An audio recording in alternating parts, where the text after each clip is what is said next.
When people see the US delivering military aid to Ukraine, a country with 100,000 Russian soldiers poised on its border, it's understandable they worry. Tensions are undoubtedly high. On Tuesday evening, France and Germany were united in calling for the heat in the crisis to be turned down, but they remained resolutely behind Ukraine. We're preparing in parallel a common reaction and response. In case of aggression, if there is aggression, there'll be retaliation, and the cost will be very high. Chancellor Scholz was also asked if he felt Germany had betrayed countries such as Poland and Ukraine by not taking a quicker and tougher stance against Moscow. In recent years, the German government has repeatedly decided not to supply lethal weapons. There are reasons for that, which are fed by the developments of recent years and decades. Nevertheless, we've done a great deal to actively support economic development and the development of democracy in Ukraine, not just through finance, but also within the framework of international responsibilities that we have.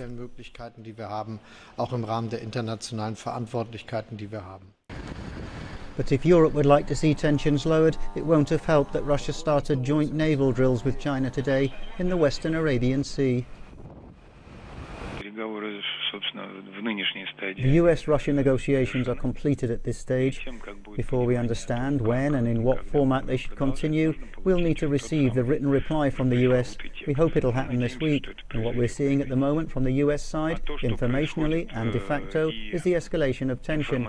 We talked a lot about it yesterday. Nothing changes here. We're watching these US actions with great concern.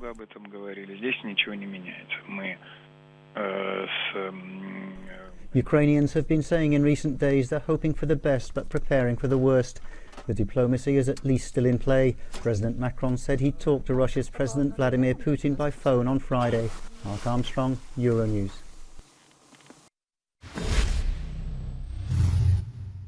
As tensions continue to rise over the situation on Ukraine's borders, European countries are stepping up efforts to try and defuse the crisis. Today here in Paris, political advisors from France and Germany are hosting their counterparts from Ukraine and Russia within the framework of the Normandy talks to try and find common ground.